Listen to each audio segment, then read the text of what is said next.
welcome to 10-Minute Mentors.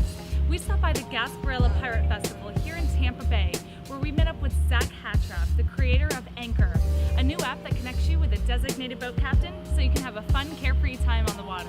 Let's take a look. What does it take to be a successful business owner? The willingness to fail.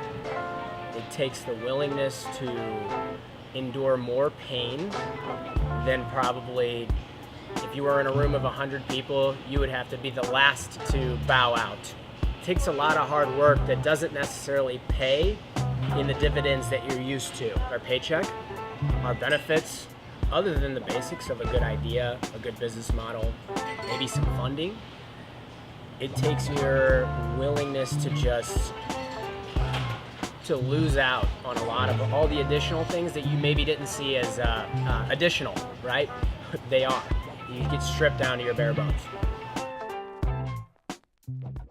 Don't seek opportunity, solve a problem. The problem I discovered was when my best friend was killed in a drunk boating accident. I didn't know that there was a problem at the time. The only problem I had was my friend was dead, right? So I was sad, but I didn't know what the problem was. I discovered the problem over 2 years later when a group of friends of mine asked me to return to the Lake of the Ozarks, which is in the Midwest, fun party lake. Everybody goes there in the summer, good times. I just didn't want to go back. I wanted to skip the fun and just stay at home and just not have to deal with it. Well, luckily, some friends did drag me down. And first thing they want to do is get back on a boat, right? And they want to return to the very spot where he was killed. Of course, there's this fear that's kind of being this underlying fear that I developed, and I was going, I don't want to go, but if I do have to go and be forced, well, I'm going to go and ask for a sober driver from the boat rental place, right? So I went to the boat rental place, asked for a sober driver, and he literally, I will never forget the guy's face when I asked him if I could hire a sober driver, and he goes, no. Problem. And I said, okay, there's the problem. And by the end of the boat ride, at the end of the day, I had a business idea. By 2 weeks later, I had an LLC. 3 weeks later, I had flyers up at the Lake of the Ozarks. And 4 weeks later, I had my first order. And I knew that I wasn't the only person who had that problem. I don't actually code. I got my first job, and I was supposed to be a recruiter. And this shop had recruiters on one side, which is heavy sales, picking up the phone, smile and dial. And on the other side, they had a software development shop.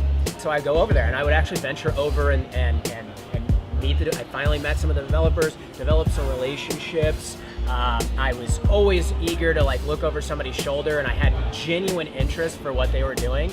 And the way I saw it was that my brain created ideas, but I didn't ever have ways to put them into development or actually implement them. The developers could do that. And so I was like, man, this is just amazing. I can think it, you can do it. And and I didn't realize, I was like, what do they need me for? Why would I be needed in this software development ecosystem? One guy told me when we were working on a side project together, he goes, I don't want to think of ideas. I just want to hear yours. And I want to build what you want to build. And I don't care about anything else. And I said, okay, that's a perfect, what do they call that? Homeostasis. We complement one another. This is great. And so I thought to myself, why aren't more people doing this? With just a small team of 2-3 people, we can change the world. It's going to take longer than you think, and then you're going to get less than what you thought you were going to get. First of all, I think our development cycle was roughly, let's just call it 6 months, to get an MVP, minimum viable product, okay? MVP is necessary in today's world because we could easily just dump $1 million into an app or a website. What's hard to do is do it with 100K or less. You need to decide, what does our business do? What are the core functions of an app? And is an app even necessary, first of all? Should we just go web? What matters is you need to figure out what's good for your business, and you need to figure out what you need in order to execute to prove your concept. An MVP proves a concept, then the proof of concept earns you more money from investors so where you can grow your business. Then you can dump the $1 million into the app or the website or the product. You just need to be able to say, look, there's traction here. I have demand. I have a product that works. It's not beautiful. It doesn't have to be perfect. It just has to be. Doesn't have to be perfect, but you have to get it out. You have to be good enough. There's a lot of steps involved. Put yourself in the shoes of your stakeholders, right? Figure out what your formula is. We developed a very simple formula. Literally X plus Y plus Z equals question mark. And that question mark was really a transaction. So we started there. 3 variable formula, and then we took those variables and thought, what are the different personae under each variable? So one of those variables is captain, right, or boat operator. We're pairing a boat to an operator, to a customer. Very easy stuff. So my captains, what different types of captains are there out there? And figuring that out. And then you have to walk yourself through the actual steps. Visualize. Seriously, visualize what a transaction, what an ideal transaction looks like. And we call that happy path. Then it's a series of what ifs, right? And that's where it gets messy. What if? Well, what if I fall off the dock and my phone gets messed up and I drop it in the water and then in mid-transaction I lose connection? What do I do then? You ask all these what if scenarios and you solve for as many as you can that fit your MVP, fit your budget and your timeline, and the others you ignore for now and you just put them in the backlog and you go, we'll fix it later. The biggest surprise is that there would be backlash from folks who we were providing a safe silver service that would keep more drunks off the water. Yeah, that would save lives. Save lives. You get haters when you save lives. Wow. And that's just a fact. You're gonna get people who don't like what you're doing. If you're gonna be a real technologist and you're gonna build something that's just, absolutely epic, it's gonna be a disruptor, okay? And the people I expected to piss off at the time were the licensed captains who were doing stuff old school and who didn't want to make this transition over to the technology.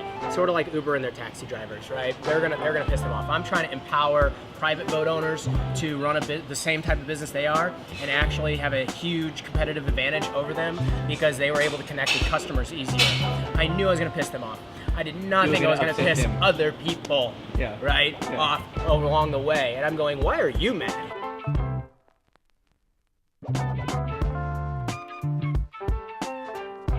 I'd say don't spend money on stupid marketing stuff.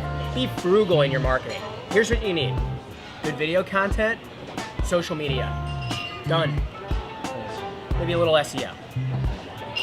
That's all you need.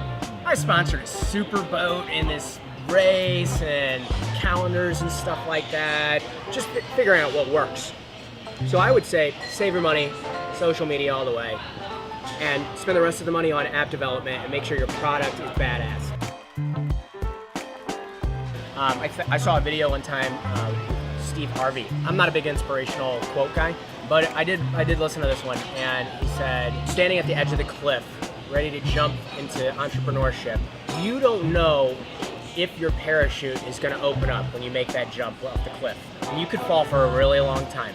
But there's only one thing that's 100% for sure. If you don't jump, the parachute will never open. I'll lead one person's quote into my favorite tagline of all time, Nike, just do it. Don't just do it stupid. Do it right. Think of it. Have a plan. Execute your plan. And I'll give one piece of advice that I do, and this will differentiate you from 95% of human beings. It's very, very simple. It'll put you in the top 5% of productivity, no doubt. One simple thing that you can do. Every single day and the night before, leading into the day of tomorrow, right? Put at least 3 to 5 things down in your notebook that you have to do that day to win the day. By scratching off those 3 to 5 things and prioritize your priorities, make sure that these are big things. Don't say, oh, wake up is not a thing. Put that in your book, scratch it off, win the day. You will win by process, okay? And then you couple that with enduring the pain that we talked about earlier, I 100% guarantee that you're giving yourself the best chance of success that you have. The rest is up to you, your idea, and your business model, but that's what I would say could make a huge difference.